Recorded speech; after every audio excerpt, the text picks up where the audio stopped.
¿Alguna vez has despertado en medio de la noche y has sentido que algo en tu habitación está diferente? No puedes identificar qué es exactamente. La cama está en el mismo lugar. El ropero no se ha movido, pero algo ha cambiado.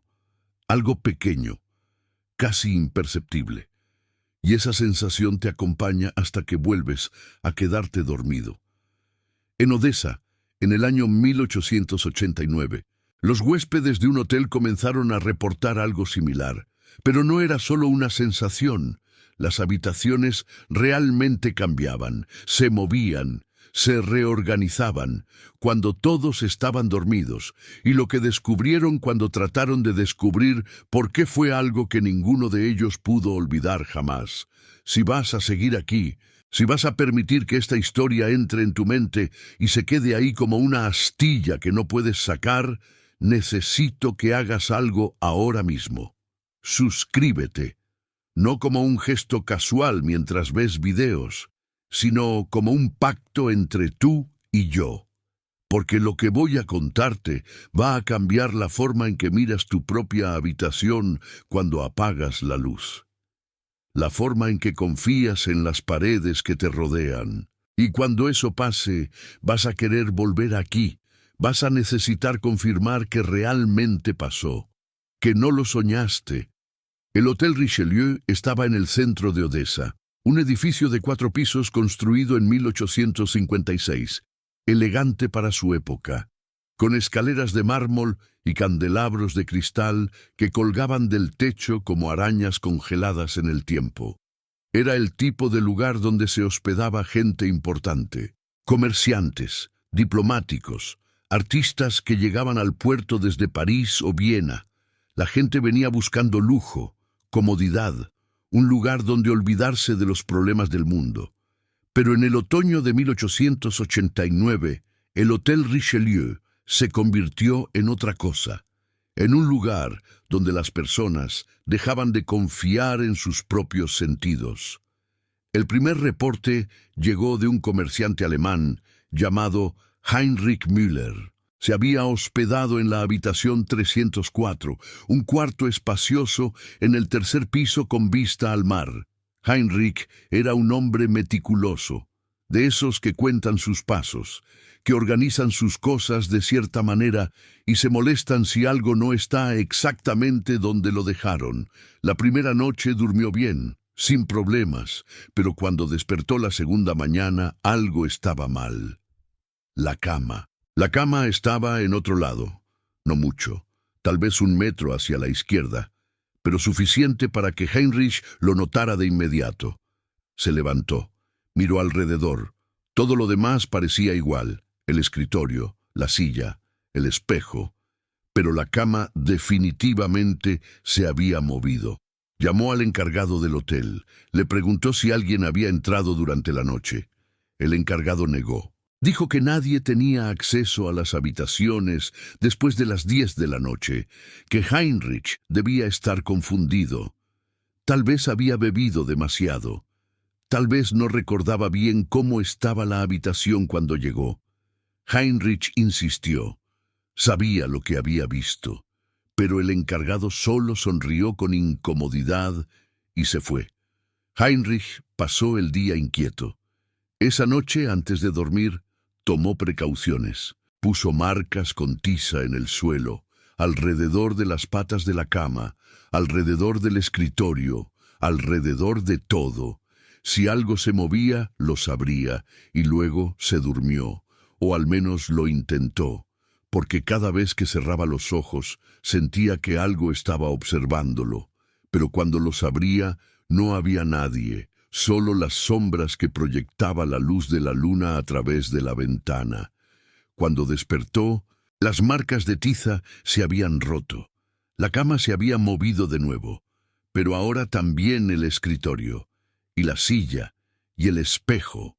Todo estaba en posiciones ligeramente diferentes, como si alguien hubiera entrado durante la noche y hubiera reorganizado todo con cuidado, con intención.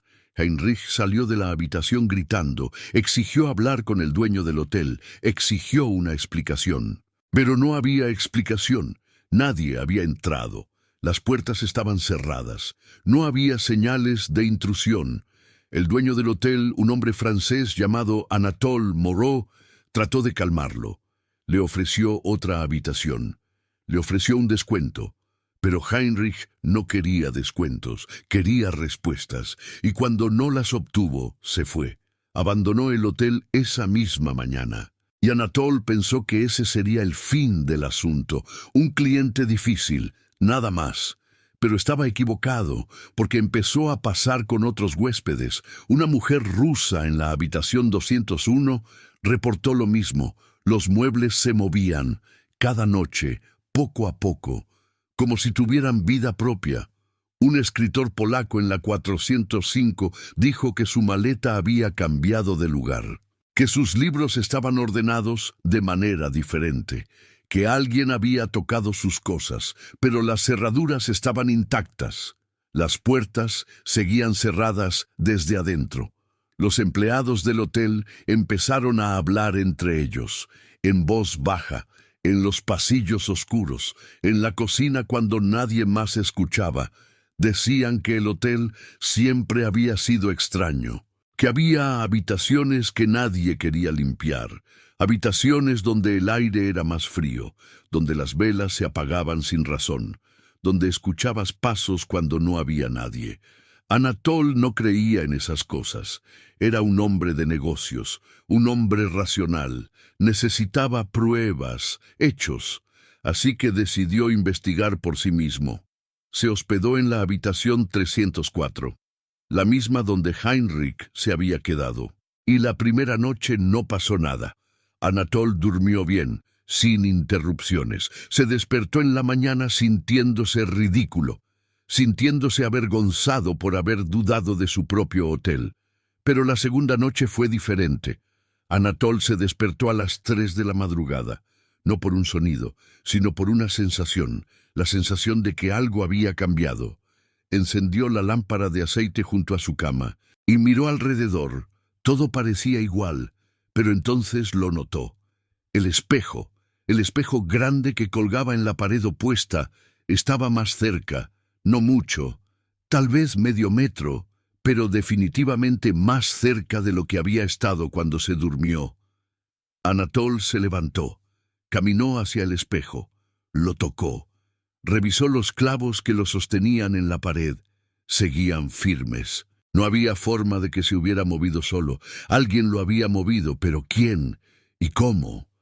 Buscó en la habitación, debajo de la cama, detrás de las cortinas, en el armario. No había nadie. Estaba completamente solo. Se quedó despierto el resto de la noche, sentado en la silla, mirando el espejo, esperando que se moviera de nuevo. Pero no se movió. Al menos no mientras él estaba despierto. Y ahí fue cuando Anatole entendió algo horrible.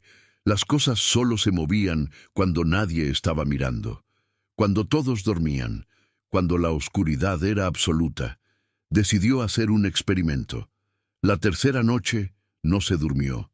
Se quedó despierto, sentado en la oscuridad, sin lámpara, sin vela, solo él y el silencio, esperando, y alrededor de las 3 de la madrugada lo sintió, un cambio en el aire, una presión, como si algo estuviera entrando en la habitación, pero no por la puerta, sino desde las paredes mismas, como si las paredes respiraran, como si el cuarto tuviera pulmones, y entonces escuchó algo, un sonido suave, como madera arrastrándose sobre madera.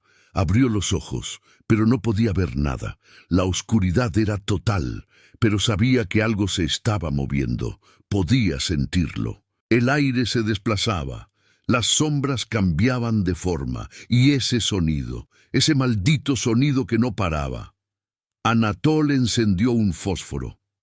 La luz llenó la habitación por un segundo, y en ese segundo vio algo que hizo que el fósforo cayera de sus manos. El escritorio estaba en medio de la habitación. Había estado contra la pared cuando se acostó. Ahora estaba en el centro. Como si alguien lo hubiera puesto ahí, como si alguien quisiera que lo viera.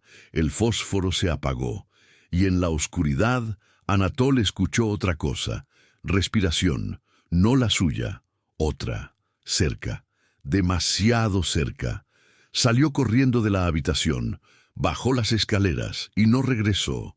Le dijo a sus empleados que cerraran la habitación 304, que no la rentaran, que inventaran cualquier excusa.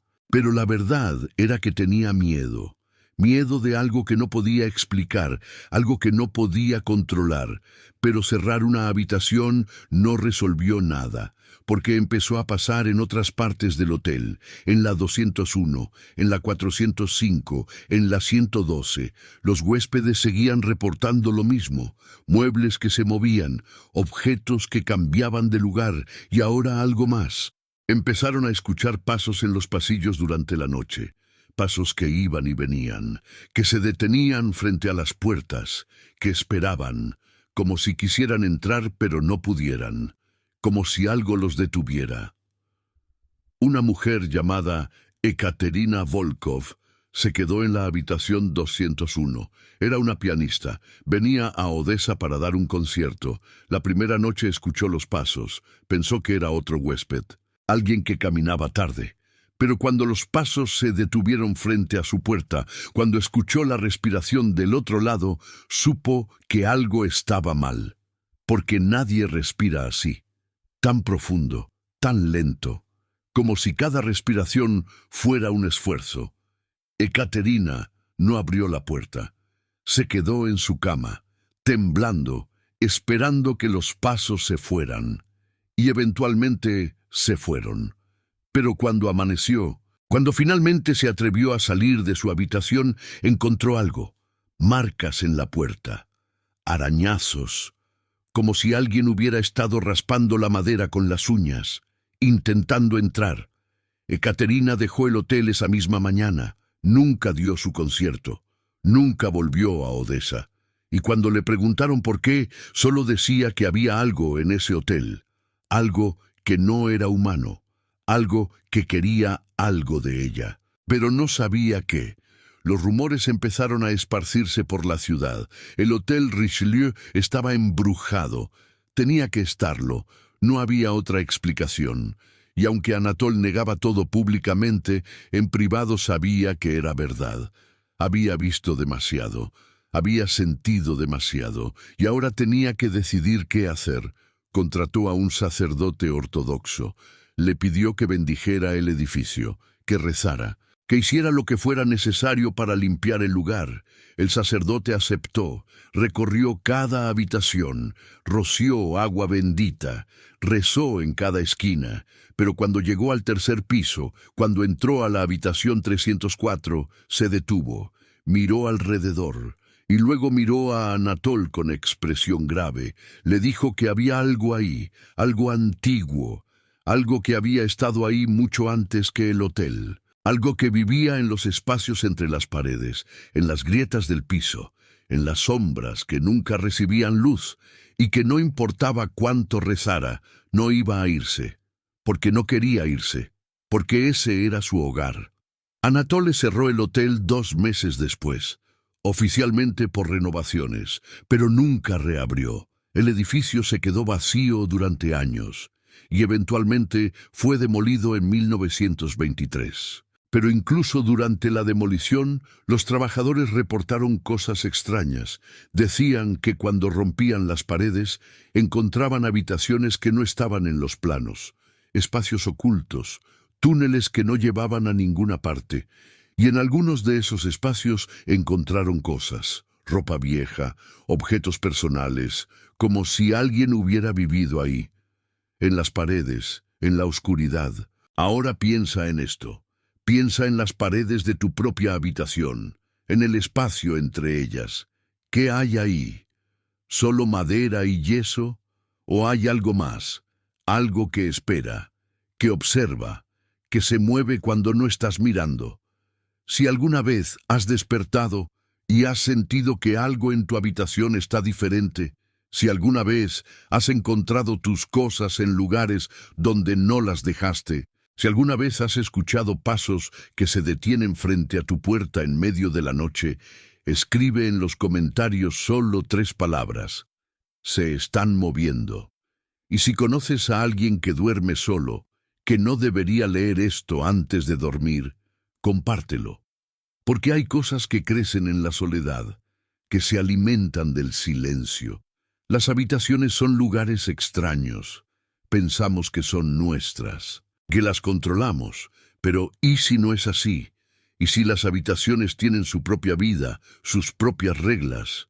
¿Y si cada noche, cuando apagas la luz y cierras los ojos, algo cambia?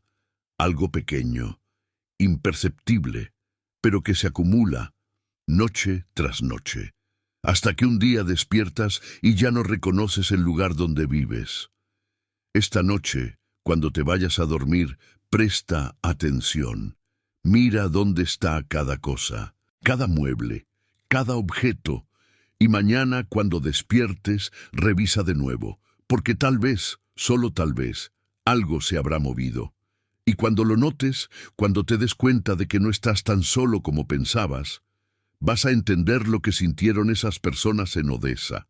Ese terror silencioso, esa certeza de que las paredes tienen ojos y que algo está esperando a que te duermas, que descanses, si las paredes te lo permiten,